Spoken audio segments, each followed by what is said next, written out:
எல்லா கேமராலையும் செக் பண்ணியாச்சு சார். இதில் மட்டும்தான் ஃபேஸ் தெரியுது. நோ ப்ராப்ளம் சார், இது போதும், நான் பார்த்துக்கிறேன். தேங்க்யூ. போலீஸ் கம்ப்ளைண்ட் கொடுக்கணும், ரிட்டர்ன் ஸ்டேட்மெண்ட் தரீங்களா? ஐயோ நோனோ சார், போலீஸ்லாம் தேவைப்படாது. நம்மகிட்ட வேலை பார்த்த பையன் தான் ஏதோ காண்டில் பண்ணியிருக்கான். அது தவிர ஒரு சின்ன ஹேண்ட்பேக் தான் சார், பெருசாக வேல்யூபிள்ஸ்லாம் ஒன்றும் இல்லை. என்னடா? ஆமாண்ணே, நான் பார்த்துக்கிறேன் சார். தேங்க்யூ. பேக்கில் என்ன இருக்குன்னு நாங்களும் பார்த்துட்டோம் சார், ஸ்கேன் ரிப்போர்ட்டில்.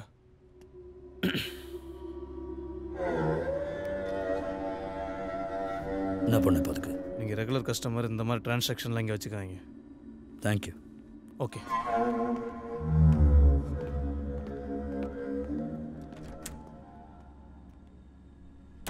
அந்த பேக் எதுக்குடா ஸ்கேனில் போட்ட? அவனுக்கு தானே போட சொன்னானு. சொன்னா வெளில போயிட்டு ஃபோன் பண்ண வேண்டியதானே? கண்டவன்ட்லாம் பேச்சு கேட்க வேண்டியிருக்கு. இவனுங்கள விடு, என்ன பதில் சொல்றது? அழகா பண்ணிட்ட. பணத்தை வேற வாங்கியிருக்கேன், பொருளுங்கன்னு கேட்ட என்னடா சொல்லுவேன்? நீ ஒன்றா வேற ஏதாவது அரேஞ்ச் பண்ணுங்கண்ணே, நான் 2 டேஸில் கண்டிப்பாக பிடிச்சிருவேண்ணே. வேற ஏதாவதுன்னா 2 கோடி என்ன தெரியுமாடா உனக்கு? தெரியுமாடா? பருப்பு வியாபாரமா பண்றோம், ஒரு மூட்டை காணா போச்சு, இன்னொரு மூட்டை கொடுன்னு. இப்படி பேசி சமாளிக்கிற அளவுக்கு அழகப்பா சாதாரண ஆள் கிடையாதுடா.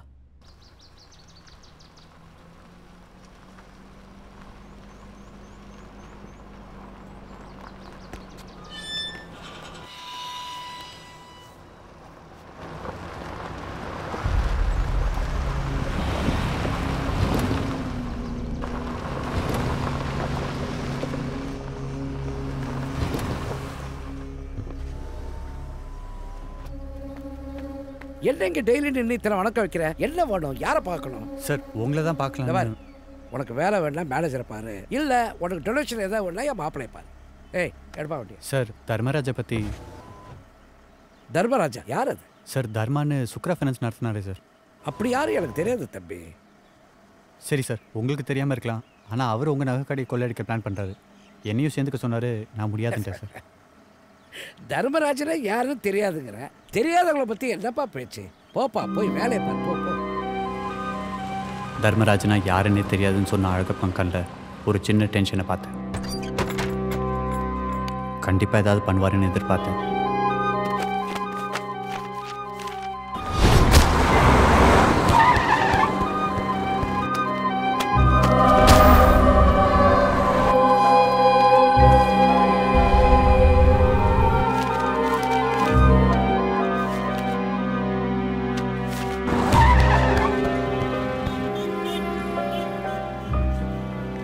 ஆனால் இந்த அளவுக்கு போவாருன்னு நான் நினைக்கிறேன்.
தர்மா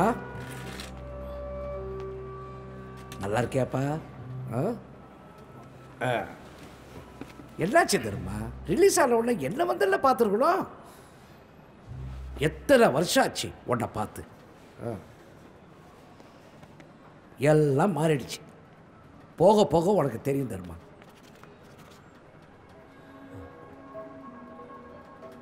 ஒரு தம்பி வந்தான், வந்து என்னென்னமோ வளரலாம்.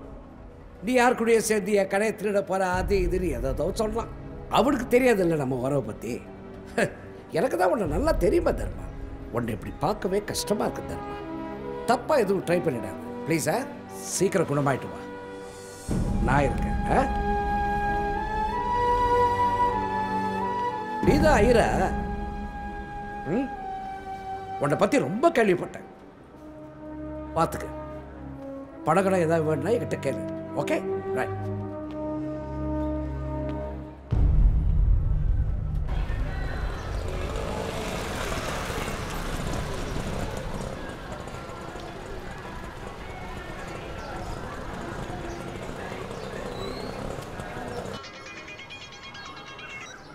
என்னடா ஃபோன் வந்து கட் பண்ணிடுற? யாரு?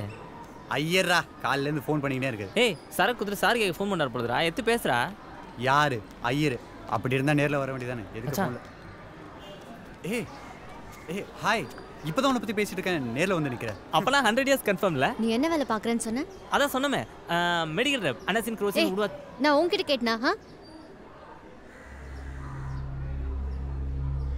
நீ சொல்லு அர்ஜுன், என்ன வேலை பார்க்குற? பதில் தெரிஞ்சுக்கிட்டே ஏன் கேள்வி கேட்குற? உண்மையை உன் வாயால் கேட்கணும்னு சொல்லு. இதோ பாரு, எல்லா உண்மையை சொல்லணுங்கிற அவசியம் கிடையாது. சொல்கிறதெல்லாம் உண்மையாக இருந்தால் போதும். இது வரைக்கும் நானாக உன்ட்ட சொன்னதெல்லாம் உண்மை. நல்லா பேசுற. இப்படி பேசி பேசி தானே எல்லாரும் ஏமாத்துவீங்க. தங்கராஜ் சொன்னார் எப்படி நல்லா பேசி ஏமாத்துவேன்னு. என்னுடைய வேலையை பத்தி அசிங்கமா பேசின? அப்படி பேசுறதுக்கு முன்னாடி நம்ம என்ன வேலை செய்றோம்? ஏன்டா அப்படி பண்ண? ஏன்டா அப்படி பண்ண? நாங்க தான் பொருள் எடுக்கன்னு சொல்லணும்ல. அப்புறம் ஏன்டா அப்படி பண்ண? அப்புறம் அப்படி பண்ண? யோ ஐரே, அன்னைக்கு அந்த ஆளோட சேர்ந்து செக் வைக்கும்போது நல்லா இருந்துச்சுல. என்னவோ சொன்னா இதுவும் செய்வோம் இதுக்கு மேலேயும் செய்வோம்ட்டு. நான் என்ன செய்வேன்னு காமிக்க வேண்டாம். அதான் அழக பண்ணிட்டு போய் ஒரு ஹலோ சொல்ல. நீ போய் அவன்கிட்ட ஹலோ சொல்லிட்டா இந்த பிரச்சனை முடிஞ்சிருமா? டேய், என்ன செஞ்சா நம்புவீங்கடா? என்ன செஞ்சா நம்புவீங்க? தர்மா செத்தா நம்புவியா? தர்மா செத்தா நம்புவியாடா? குத்துயிரும் கொள்ளையுமா உசுறு போராடி ஆஸ்பத்திரியில் படுத்திருக்காண்டா. என்ன சொல்றாரு? தூக்கிட்டாங்கடா. அழக பையன் புத்திய காமிச்சிட்டான். செய்யாத தப்புக்கு தண்டனை அனுபவிக்கிறதே தர்மாவுக்கு தலையெழுத்தா போச்சு.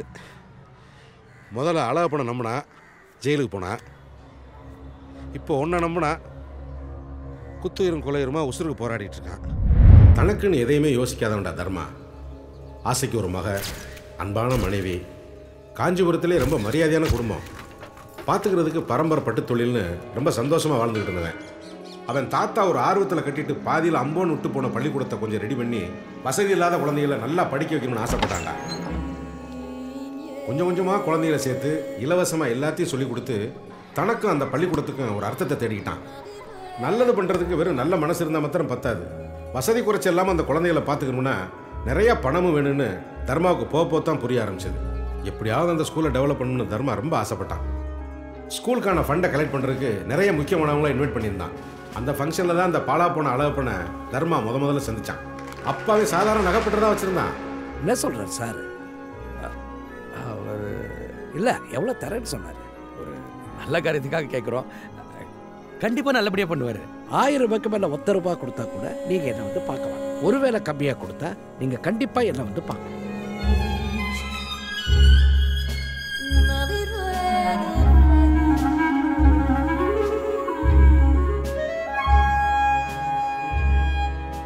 எவ்வளோ தேவைப்படுது? ஒரு 40-50 லட்சம். ஆமாம் சார். இந்த ஊரில் உன் குடும்பத்துக்கு இல்லாத நல்ல பேர் காஞ்சிபுரத்தில் உள்ள தெரியாதவங்க யார் இருக்காங்க? மெட்ராஸில் எத்தனை கடைக்கு சாரி சப்ளை பண்ணிட்டு இருக்கீங்க நீங்கள்? அவ்வளோ பெரிய நெட்வொர்க்கை வச்சுக்கிட்டு ஏன் யோசிக்கிற? அதை வச்சுட்டு நானெல்லாம் என்ன சார் பண்ண முடியும்? ஃபைனான்ஸ் கம்பெனி ஆரம்பி. சார், நான்லாம் ஃபைனான்ஸ் கம்பெனிலாம் ஆரம்பிச்சு எப்படி சார்? அட என்னப்பா, கார் ஓட்டினவன் மரம் வச்சவெல்லாம் பெரிய பெரிய கம்பெனி ஆரம்பிச்சு பெரிய லெவலில் போயிட்டா உனக்கு என்ன குறைச்சது? அழகப்பன் சொன்ன ஒவ்வொரு வார்த்தையும் தன்னால் ஃபினான்ஸ் கம்பெனி நடத்த முடியும்னு தர்மாவை நம்ப வச்சது. 3 வட்டி தரேன், 2 நீ இன்வெஸ்டர் கொடுத்துரு, 1 நீ வச்சுக்க லாபமா. நல்லபடி ஸ்கூலை கட்டு, குழந்தைகள்லாம் நல்லா பார்த்துக்க, எல்லாரையும் பெரிய அழகப்பன் கொடுத்த தைரியத்தில் தர்மா சுக்ரா ஃபைனான்ஸ் ஆரம்பித்தான். அவன் சொன்னது மாதிரியே ஜனங்களும் நிறைய வெட்டிக்கு ஆசைப்பட்டு பணம் போட ஆரம்பித்தாங்க. கம்பெனி வளர்ந்தது, வந்த லாபத்தில் ஸ்கூலுக்கு கட்டடமும் வளர்ந்தது. அதோடு சேர்த்து அழகப்பன் மேலே தர்மாவுக்கு கண்மூடித்தனமான நம்பிக்கையும் வளர்ந்தது. நெக்ஸ்ட் வீக் நான் இங்கே வர்றது சந்தேகம்தான். கன்ஸ்ட்ரக்ஷன் ஒர்க் போயிட்டுருக்கு. நான் ஒன்று பண்ணுறேன் சார். நான் பிளாங்க் செக் 3 செக்கு உங்ககிட்ட கொடுத்துட்றேன். எதுவாக இருந்தாலும் நீங்களே கொஞ்சம் பார்த்துங்க சார். என்னையா விளையாட்டுறீங்களா? கேட்டப்போ திருப்பி தரேன் தானே பணம் வரும்போது சொன்னீங்க. இப்போ என்னடா ஒரு வாரம் கழிச்சு வான்னு சொல்றீங்க? உங்க நம்பி தானே பணம் போட்டோம். இப்போ என்னடா மாத்தி பேசுறீங்க? ஒரு நிமிஷம் வழி விடுங்க. கோபப்படாதீங்க சார். என்ன கோபப்படாத? என்ன கோபப்படாத? என்ன ஃபைனான்ஸ் கம்பெனி நடத்துறீங்க? சார் ஒரு நிமிஷம். என்ன பொறுமையா இருக்கு? பணம் எடுக்க வந்தா என்ன பண்ணிட்டு இருக்கீங்க? என்ன பிரச்சனை சார்? மாசம் வந்து பணத்தை கரெக்டாக கலெக்ட் பண்ணிட்டு இருந்தார் சார். இப்போ ரிட்டர்ன் எடுக்க வந்தாரு. நான் 1 வீக் கழிச்சு வந்து பாருங்கன்னு சொன்னா அதுக்கு கோவப்படுறாரு சார். ஏன் 1 வீக் வெயிட் பண்ண சொல்றீங்க? உடனே கேஷ் கொடுத்துட வேண்டியதானே? சார் அக்கௌண்ட்ல கேஷ் இல்லை சார். ஒரு நிமிஷம். என்னங்க சொல்லிட்டு அக்கௌண்ட்ல இருக்க கேஷ்லாம் எங்க? இல்லை சார், நீங்கள் தான் அழகப்பன் சாருக்கு பிளாங்க் செக் கொடுத்தீங்க. அவர் 4 இன்ஸ்டால்மெண்ட்டாக போட வேண்டிய ஒரு போட்ட பணத்தை எடுக்க வந்து அங்கனே குசு குசுன்னு பேசிட்டு இருக்கீங்க. சார் என் பணத்துக்கு வழி சொல்லுங்க சார். சத்தம் போடாதீங்க சார். உங்க பணம் உங்களுக்கு வந்து சேரும். ஓ, இப்போ நான் சத்தம் போட்டு பேசுறதே உங்களுக்கு பிரச்சனை தெரியுது. போட்ட பணத்தை திருப்பி குடுறா போறபோக்க. ஹலோ, மரியாதை பேசுங்க. ஏய், உனக்கு என்ன மரியாதை வேணா? உனக்கு என்ன மரியாதை? யார பார்த்து என்ன மரியாதை? ஹலோ, ஏய்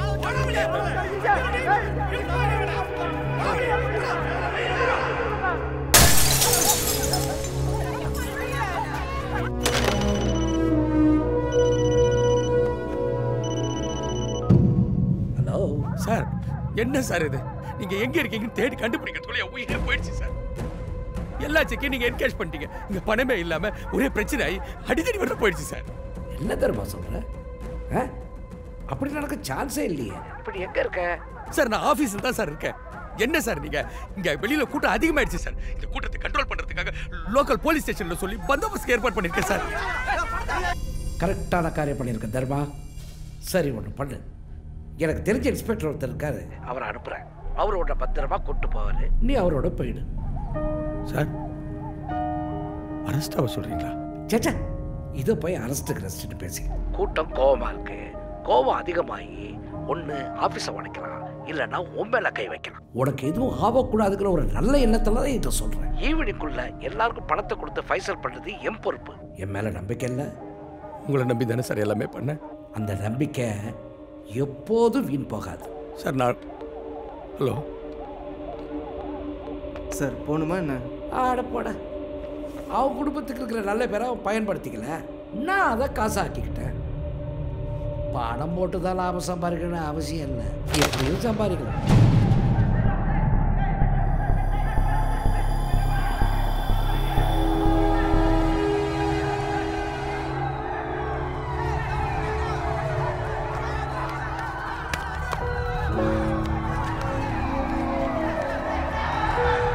உள்ளே போன தர்மா வெளியிலேயே வர முடியாத மாதிரி பார்த்துக்கிட்டான் அந்த அளவுப்பேன். பணத்தை இழந்து உங்களுக்கு வட்டியோட திருப்பி கொடுக்கணும்னு ஆசைப்பட்டான்டா தர்மா. அதனால தான் அந்த கடையிலேயே கை வைக்க சொன்னோம். நீ தான் அவசரப்பட்ட.